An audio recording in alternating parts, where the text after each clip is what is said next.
যখন আমরা সমস্যায় পড়ি তখন আমাদের আসলে কি করার দরকার? বা যখন আপনি সমস্যায় পড়েন আসলে আপনি কি করে থাকেন? আজকে বাইবেল থেকে আমার যে প্রচারের বিষয় আর সেটি হলো যে যখন আমি আপনি সমস্যার মধ্যে পড়ব তখন কি পদক্ষেপ আমাদের নেওয়া উচিত আছে এবং আপনি নিজেকেও মিলিয়ে নিন, দেখে নিন যে যখন আপনিও সমস্যায় পড়েন বা কোনো প্রবলেম আপনি ফেস করেন তখন আপনার ভেতরে কি এই সমস্ত গুণাবলীগুলো আছে কিনা? তাহলে চলুন আজকে আমরা ১ম যে পয়েন্ট রয়েছে সেটি দেখে নিই। শান্ত থাকুন, রাগ করবেন না। আমি আবারও বলছি শান্ত থাকুন, রাগ করবেন না। দেখুন এই পৃথিবীতে আমাদের প্রত্যেকেরই সমস্যা রয়েছে। আর তার প্রধান কারণ হলো যে পাপের কারণে আসলে সমস্ত অশান্তির কারণ এবং সমস্ত সমস্যা শুরু হয়েছে যখন থেকে সেই পাপ এসছে। তাই যখনই সমস্যা এই পৃথিবীতে আছে তখন আমি আপনি যতই আমরা প্রভুতে থাকি না কেন সমস্যা কিন্তু আমাদের জীবনেও আসবে। কিন্তু অন্যরা যারা সমস্যার মধ্যে পড়ে সেই সমস্যা থেকে তারা ধ্বংস হয়। কিন্তু যখন আমরা সমস্যায় পড়ি তখন আমাদের কি গুণাবলীর দরকার রয়েছে তার মধ্যে প্রধান হচ্ছে যে শান্ত থাকা এবং রাগ না করা। এবং শান্ত কেন আমাকে হতে হবে? কারণ যখন আমরা কোনো সমস্যার মধ্যে পড়ি তখন আমি আপনি সাধারণত কিন্তু কি করি? খুব তাড়াহুড়ো করে ফেলি এবং আমরা খুব বিচলিত হয়ে পড়ি। খুব হতাশার মধ্যে চলে আসি। কিন্তু ১ম এ যে সমস্যায় আসুক না কেন, ১ম এ নিজেকে শান্ত করুন এবং সেই বিষয়টা নিয়ে রাগ করবেন না। রাগের বিষয়ে বাইবেলে অনেক কিছু আছে সেটি একদম আলাদা সাবজেক্ট। কিন্তু যখন আপনি কোনো সমস্যার মধ্যে পড়ছেন তখন ইনস্ট্যান্ট রাগ করা যাবে না। তা না হলে আপনি কোনো সিদ্ধান্ত গ্রহণ করতে পারবেন না। তা না হলে আপনার কিন্তু আপনি যে সমস্যাকে মোকাবেলা করবেন তার সমাধান কিন্তু আপনি খুঁজে পাবেন না। ২ নম্বর যে বিষয় রয়েছে সেটি হচ্ছে সমাধানের যত রকম পথ আছে সবগুলোকে খুঁজে বের করার চেষ্টা করুন। যখন আমাদের জীবনে সমস্যা আসে সেই সমস্যাকে আমাদের সমাধান করতে গেলে কিন্তু বিভিন্ন পথ সেখানে থাকতে পারে। একটা সমস্যার সমাধান অনেক রকম হতে পারে। ৪টে ৫টে থাকতে পারে। কিন্তু আপনার জন্য কোনটি বেস্ট এবং এমন কি সমস্যা যেই সমস্যার সবথেকে প্রধান যে সমাধান, সেই সমাধান কোন পথে গেলে আমি সেই সমাধান পাবো, সেই বিষয়ে আপনাকে ভাবতে হবে। অনেকগুলো থাকতে পারে। এদিকে একটি দিক থাকতে পারে, এদিকে একটি দিক থাকতে পারে, সামনের দিকে একটি দিক থাকতে পারে। আপনি সেগুলোকে নোট ডাউন করুন এবং তারপরে আপনি ভাবুন যে কোন আ পথে গেলে আমি ঠিকঠাক সমাধান পেতে পারি।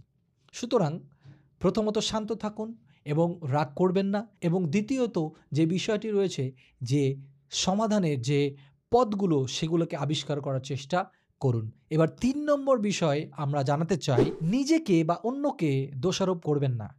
যখন আমাদের লাইফে কোনো সমস্যা আসে তখন কিন্তু আমরা খুব সহজে আমাদের নিজেদেরকে দোষারোপ করি। হতে পারে যে আপনার ভুলের কারণেই সেই সমস্যা আপনি ফেস করছেন।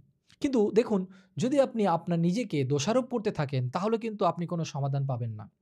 সমস্যা থেকে বেরিয়ে আসতে পারবেন না। আপনি যদি কোনো সমস্যাকে ফেস করছেন আর আপনি যদি বলেন, "ওহ! আমি কেন এই ভুলটা করলাম? কেন করলাম?" আপনি তো করে ফেলেছেন। এবং সাথে আপনি যখন অন্যকে দোষারোপ করেন সেখান থেকেও আপনি কিন্তু কোনো লাভ পাবেন না। অন্যকে দোষারোপ করা মানে আপনি সেই রেগে যাচ্ছেন, শান্ত থাকছেন না। অন্যকে দোষারোপ করায় আপনি খুব ব্যতিব্যস্ত। হতে পারে একইভাবে যে অন্যের কারণে আপনার সেই সমস্যাটা হয়েছে। কিন্তু তাকে দোষারোপ করলে আপনার কিন্তু সেই সমস্যার সমাধান হবে না। আপনি তাকে পরে বলতে পারেন, সময় আছে। কিন্তু ১ম এ যদি আপনি তাকে দোষারোপ করতে থাকেন যে, "তোর জন্য আমার এটা হলো, তোমার জন্য আমার এটা হলো, আপনার জন্য আমার এটা হলো।" আপনি বিভিন্ন দিকে আপনি ছুটছেন তাদেরকে শুধু বলার জন্য বা অন্যর কাছে বলে বেড়াচ্ছেন, "ওর কারণে আমার এই সমস্যা হয়েছে।" আসলে কিন্তু অন্য কারো কাছে বলে, অন্য কারো নামে দোষ দিয়ে আপনার সমস্যার সমাধান কিন্তু হবে না। আপনার সমস্যার সমাধান আপনাকেই করতে হবে। সুতরাং দোষারোপ থেকে বেরিয়ে আসুন। সেটা নিজে হোক বা অন্যকে হোক, সেখান থেকে আপনি বেরিয়ে আসুন। তাড়াতাড়ি সিদ্ধান্ত বা তাড়াতাড়ি বিচার করবেন না।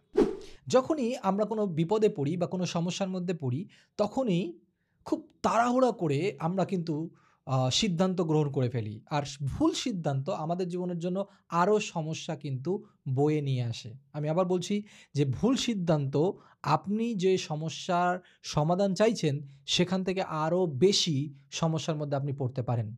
তাই তাড়াহুড়ো নয়, বরং সঠিক সিদ্ধান্ত গ্রহণ করার জন্য যতটুকু সময়ের প্রয়োজন রয়েছে এবং সেইভাবে আপনাকে এগোতে হবে। তা না হলে কিন্তু আপনি ভুল ডিসিশন নিয়ে আরও বিপদের মধ্যে কিন্তু আপনি পড়তে পারেন। এইজন্য খুব সহজেই আমরা অনেক কিছু জাজমেন্ট করে ফেলি এবং জাজমেন্টের ব্যাপারে অনেক সময় হয় কি, আমরা অনেক সময় ফেসবুকে দেখি যে একটা এরকম 6 লেখা থাকে এবং এক সাইড থেকে দেখলে মনে হয় সেটা 9, অন্য সাইড থেকে দেখলে মনে হয় যে 6। সুতরাং দুজনে কিন্তু ঠিক আছে তাদের দিক থেকে, তাদের কোণের দিক থেকে। ঠিক একইভাবে যখন কোনো সমস্যা হচ্ছে, যখন কোনো বিষয় আসছে, আপনিও যারা আপনাকে বলছে বা কোনো বিষয় ঘটছে, আপনি তার প্রত্যেকটা দিক আগে বিবেচনা করুন। দেখুন, সহজেই বিচার করে ফেলবেন না যে না এটা 6 বা আপনি যেদিকে 9 এর দিকে দাঁড়িয়ে আছেন, না এটা 9, এরকম নয়। দুজনেই সঠিক ছিল। কিন্তু যখন এই লোকটি ওপারে যাবে আর ওপারের লোকটি এপারে আসবে, তখন কিন্তু ঘটনা আবার অন্যরকম হয়ে যাবে। সুতরাং অনেক সময় একতরফা অনেক কিছু আমরা বিচার করে ফেলি। একদিক থেকে আমরা দেখে মনে করি যে না এটা হয়তোবা এরকম হতে পারে। আর সাথে, সাথে আমরা যখন সিদ্ধান্ত নিই তখন আমাদের ভুল হয়। তাই যেকোনো কিছু সিদ্ধান্ত নেবার আগে বা বিচার করার আগে আপনি ভাবুন, দেখুন এবং চারিদিক থেকে আপনি বোঝার চেষ্টা করুন। অন্যান্য অ্যাঙ্গেল থেকে দেখার চেষ্টা করুন যে আসলে এই সমস্যাটা কোথা থেকে এসছে, কেন হচ্ছে এবং যখন আপনি সঠিক সিদ্ধান্ত নেবেন তখন যেকোনো সমস্যার একদম শেকড় থেকে আপনি সেটাকে উপড়ে ফেলতে পারবেন। শেকড় থেকে সেটা বন্ধ হয়ে যাবে। সুতরাং আপনার জীবনে সেই সমস্যা আর কখনোই আসবে না। সুতরাং আপনি এইভাবে চাইবেন না যে কিছু সময়ের জন্য আমি সমাধান করে ফেললাম।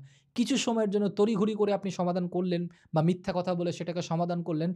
পরবর্তীতে সেই সমস্যা কিন্তু আরও বড় হয়ে আপনার জীবনে আসবে। তাই সিদ্ধান্ত আর বিচার যখন করবেন তখন সময় নিন এবং এমনভাবে সিদ্ধান্ত গ্রহণ করুন যাতে সেই সমস্যা চিরতরে আপনার জীবন থেকে মুছে যেতে পারে। প্রার্থনা করুন এবং ঈশ্বরের উপর নির্ভরশীল হন। যখন আপনি সমস্যায়, আপনি সেই বিষয়কে নিয়ে প্রার্থনা করুন এবং সাথে, সাথে এটি বিশ্বাস করুন যে, "প্রভু আমি যে সমস্যার মধ্যে পড়েছি, তার সমাধান তুমি আমার জীবনে দিতে পারো।" তার ওপরে নির্ভরশীল অর্থাৎ সকল সমস্যা তার চরণতলে আমরা দিই। এইজন্য প্রভু বলেছে, "হে পরিশ্রান্ত ভারাক্রান্ত লোক সকল।" যখন আমরা কোনো সমস্যায় পড়ি, নিজেদের মতো করে আমরা চেষ্টা করি, আমরা কিন্তু ক্লান্ত হয়ে পড়ি। আমরা সমাধান পাই না। আমরা চেষ্টা করি যে আমরা কী করব কিন্তু বুঝতে পারি না। আর এর কারণ হচ্ছে যে আমরা প্রভুর কাছে নির্ভরশীল হই না। কিন্তু যদি সমস্ত কিছু তার হাতে তুলে দিই তাহলে কিন্তু আমরা রিল্যাক্স হতে পারি। তাই সেই জন্য বলছে যে প্রভুর উপরে নির্ভরশীল হন, সাথে, সাথে আপনার প্রার্থনা আপনি কিন্তু চালিয়ে যান। আপনার যে সমস্যা রয়েছে তার সাথে সংযুক্ত বাইবেলের পদ বা ভার্স আপনি খুঁজুন।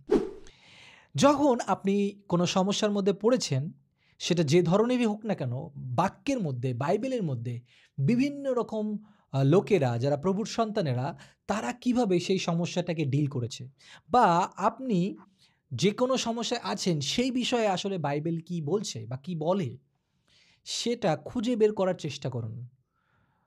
এবং এটা কিন্তু খুবই গুরুত্বপূর্ণ। কারণ যখন আমরা অন্যের কোনো ঘটনা, যেটা সত্য ঘটনা, যা প্রভু তার জীবনে করেছে, তখন যখন আমরা সেটা পড়ি এবং বুঝি, দেখার চেষ্টা করি, প্রভু আমাদেরকেও বলার চেষ্টা করেন এবং আমরা নিজেরাও তখন বুঝতে পারি যে আমিও যেই সমস্যায় পড়েছি, সেই সমস্যা থেকে তিনিও আমাকে উদ্ধার করতে পারেন। তাই আমাদের জীবনে কনফিডেন্ট কিন্তু বাক্য থেকে আসে।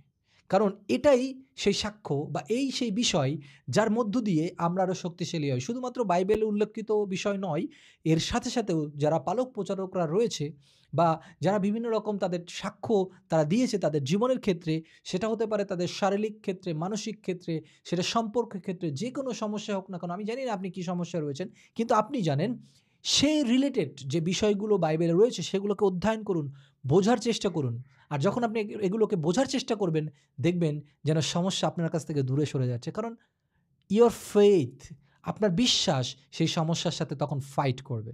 আর তখন শয়তান কিন্তু দূরে পালাবে। আনন্দ করুন ও গৌরব করুন। এটি একটি হাস্যকর বিষয় জগতের কাছে যে যখন আমি সমস্যার মধ্যে রয়েছি আমি কিভাবে আনন্দ করতে পারি? তখন প্রভুর গৌরব আমি কিভাবে করতে পারি?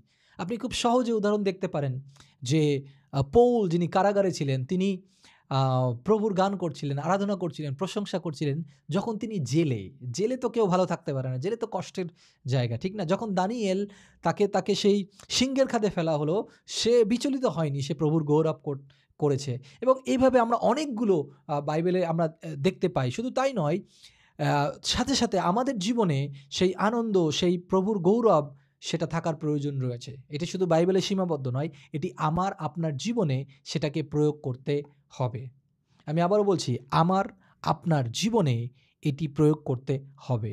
আমি জানি যে এই বিষয়টি সহজ নয়, কিন্তু যখন আপনি প্রভুতে চলবেন, যখন আপনি সেই প্রার্থনা করবেন, প্রভুর উপর নির্ভরশীলতা আপনি হবেন, বাক্যগুলোকে পড়বেন, এই বাক্য আপনাকে এত উৎসাহ দেবে যে আপনি আনন্দিত হবেন, প্রভুর গৌরব করবেন, কারণ প্রভু আপনার সমস্ত দায়িত্ব নিয়ে নিয়েছে। প্রভু আপনার সমস্ত যে সমস্যা, তার দায়িত্ব তিনি নিয়ে নিয়েছেন, তার সমাধান তিনি করে দিচ্ছেন বা করে দেবেন। সুতরাং আমরা যেন বিচলিত না হই। আমরা যেন ও সেই দুঃখ, কষ্ট, ভারাক্রান্ত, কান্নাকাটি অনেক সময় অনেক কিছু আমাদের সামনে আসে, সেটা আমরা করে থাকি। কিন্তু একবার আপনি আনন্দ করে দেখুন যে সবকিছু কিন্তু পাল্টে যাবে। ইয়োবের কথা চিন্তা করুন। সুতরাং আমি আমার ব্যক্তিগত জীবনে আমি সবসময় দেখেছি এবং এটা আমি করে থাকি। শুধু এটাকে আপনাকে জানানোর জন্য বলছি তা নয়, কিন্তু এটা আমার ব্যক্তিগত এক্সপেরিয়েন্স। আমি যখনই কোনো সমস্যার মধ্যে পড়ি, আমি ওয়ার্শিপ সং শুনি বা একটা আনন্দের গান শুনি বা প্রভুর গৌরব করি। আমি প্রভুকে বলি, "প্রভু তুমি আমার জীবনের সমস্ত দায়িত্ব নিয়ে নিয়েছো। আমি তোমার উপর নির্ভরশীল। তাই সমস্যাকে আমি কিছুই মনে করছি না। আমি সমস্যাকে নিয়ে তাকাচ্ছি না। আমি তোমার গৌরব করি, প্রশংসা করি, আমি আনন্দ করি।" সুতরাং একইভাবে আপনিও করতে পারেন। এবং শুধু করতে পারেন না, এটি করতে হবে, শিখতে হবে আমাদেরকে।